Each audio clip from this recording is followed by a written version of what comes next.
यहाँ की हॉस्पिटल की बात कर रहे हैं तो यहाँ की हॉस्पिटल में आज की तारीख में डायलिसिस भी शुरू हो गए हैं, जो एक बहुत बड़ी प्रोसेस है। और आज बहुत सारी योजनाओं के तहत आप सवाल नहीं पूछना, आप सवाल नहीं, पाल भाई को जवाब देना। और वो बोल रहे हैं कार्यकर्ताओं का अपमान है, अहमदाबाद से यहाँ आ रहे हैं, लेकिन आपके टाइम में अहमदाबाद से यहाँ आने का टाइम 12 घंटे लगता था, जो मोदी सरकार ने सिर्फ 6 घंटे में पहुंचा दिया है यहाँ पे, इसलिए आना जाना आसान हो गया है। कांग्रेस से किसी को सब मैं कांग्रेस से सवाल पूछेंगे या बीजेपी से? अंजना जी मैं जवाब दे दूं। अभी रुक जाइए।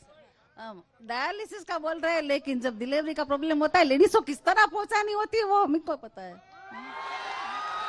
इस तरह पहुंचती है लेडीज से। जवाब दीजिए, जवाब दीजिए। अस्पताल में सुविधाओं को लेकर वो कह रही गर्भवती महिलाओं को लेकर दिक्कत होती है, जवाब दीजिए। आ रही उनके हर अस्पताल में हमने पूरा रिक्रूटमेंट करके रखा है, लेकिन कभी कभार डॉक्टर है वो इस्तीफा दे के किसी प्राइवेट अपना क्लिनिक खुला देता है, तो एक के लिए तो रिक्रूटमेंट होती नहीं है, और अलग अलग वार्ड होता है, अलग अलग रिक्रूटमेंट होती है। और कभी डायलिसिस का होता है डॉक्टर, कभी जनरल फिजिशियन होता है, कभी किडनी का स्पेशल होता है। हाँ। तो किडनी का स्पेशल कभी गायनेक प्रॉब्लम तो सॉल्व नहीं कर सकते हैं। हाँ। तो अभी ये प्रोसेस तो आपका जवाब है। हाँ, डॉक्टर है, झूठ बोलना तो ये आपका जवाब है। हाँ बिल्कुल। ये कैसे जवाब है? अरे जवाब वही है कि किडनी स्पेशल है, वो गायनेक का नहीं है, और रिक्रूटमेंट हमारी चल रही है। हाँ। मैं वही बोल रहा हूँ कि हमारी जो पॉलिसी है, अंजना जी सुनो मेरी बात, अंजना जी मुझे भी जवाब बीजेपी देना के है। विधायक कितने साल से हैं सर? यहाँ 40 साल से। बीजेपी के विधायक कितने साल से हैं? अभी 35 साल से हो। अभी आपका रिक्रूटमेंट ही चल रहा है। अरे ऐसा नहीं क्या है, बात कर रहे हो सर? पहले था ही।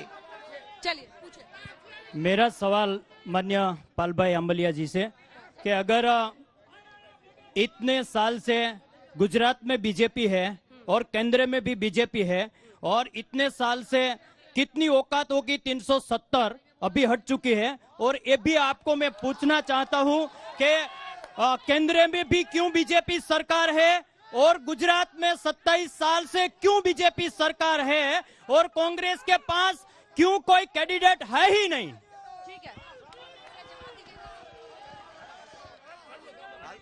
हेलो, मेरी बात सुनो प्लीज प्लीज, मेरी बात सुनो। मैं बोलता हूँ, मैं एम्बुलेंस वाला हूँ। कोई बोलता है ना हॉस्पिटल में कुछ भी नहीं है, मैं डॉक्टर के पास जाता हूँ, बराबर डॉक्टर को बोलता हूँ तो डॉक्टर ना ही बोल देते हैं, डायरेक्ट जामनगर लेके जाओ। मैं एम्बुलेंस वाला हूँ, यहाँ की एम्बुलेंस, मीठापुर में एम्बुलेंस मैं चलाता हूँ, मेरे को मालूम है। पेशेंट के लिए कुछ भी नहीं व्यवस्था है, मैं एम्बुलेंस वाला खुद हूँ। कोई को पूछ लो। इसको पूछिए, हॉस्पिटल देखा है इसने? हॉस्पिटल देखा है? हॉस्पिटल देखा है आपने? सरकारी हॉस्पिटल देखा है? जवाब दीजिए।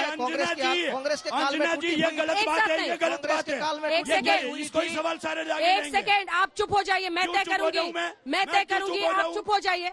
क्या आप अस्पताल गए हैं? क्या आप सरकारी अस्पताल गए हैं? नया बनाया है, कांग्रेस के काल में टूटी हुई थी, अभी नया बनाया है हॉस्पिटल, पूरा शस्त्र सरंजाम पे उसमें मौजूद है, डॉक्टर भी है, और ज्यादातर इलाज हमारा 108 में ही हो जाता है। काफी बड़े जो हमारा मरीज है उसको हम यहाँ से शिफ्ट कर सकते हैं, हॉस्पिटल तो देखा ही है हमने।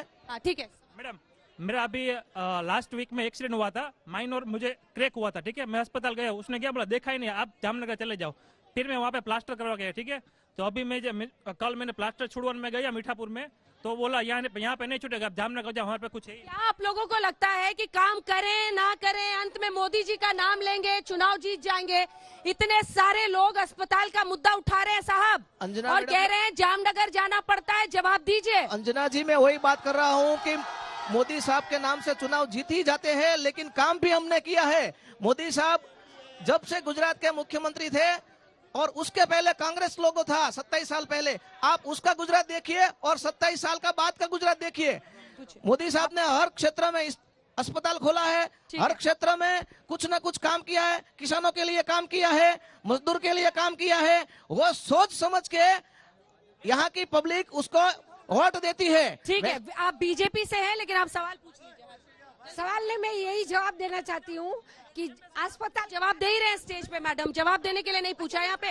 नहीं, जनता की तरफ से सवाल। मैं पाल भाई से ये पूछना चाहती हूँ, हर बात पे वो विरोध कर रहे हैं, पबूबा ने कुछ नहीं किया, ये नहीं हुआ। तो अभी तक महबूबा को लीड क्यों मिल रही है? सब लोग उसको पसंद क्यों कर रहे हैं? और आज तक कांग्रेस ने कुछ नहीं किया है। हमने यहाँ का कुछ कांग्रेस का एक आदमी भी नहीं देखा है। 35 साल से वो जीत रहे हैं, आप लोगों को क्यों नहीं मतलब जनता आप पर भरोसा क्यों नहीं करती सर? 35 साल से एक आदमी जीत रहा है यहाँ पर।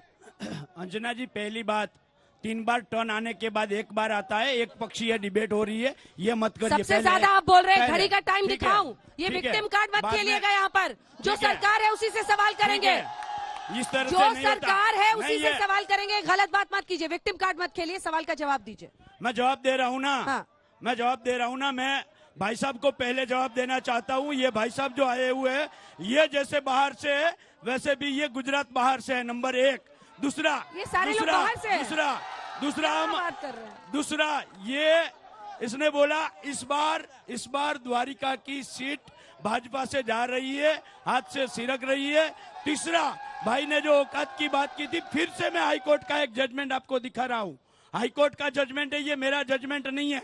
जो डबल इंजन की बात होती है, डबल इंजन में किसानों की फसल बीमा योजना के तहत जो बीमा मिलना था, उस बीमा योजना में राज्य सरकार ने कौन कौन सी बार लेटर लिखा, और ये लेटर के बावजूद भी 1 रुपया किसानों को नहीं मिला। हाईकोर्ट ने 3 बार वापस भेजा। ठीक है, गवर्नमेंट ने खुद स्टेटमेंट लिया, गवर्नमेंट ने एफिडेविट करके कहा कि हमने ये फिगर है वो चेंज किए हैं। किसानों का जो बीमा है, जो फसल बीमा मिलना था, जो इंश्योरेंस मिलना था, वो 61,000 मिलना था, उसकी जगह 1,000 क्यों दिया? इसका एफिडेविट गवर्नमेंट ने खुद ने यहाँ पर एक्सेप्ट किया है कि हाँ, हमने कमिटी चेंज की है। जो पीएमएफबीवाई योजना की गाइडलाइन है, उस गाइडलाइन से ऊपर जाकर अलग से एक स्टेट लेवल की कमेटी बनाई और किसानों के सारे पाक बीमा 35,000 करोड़ का पाक बीमा खा गई है।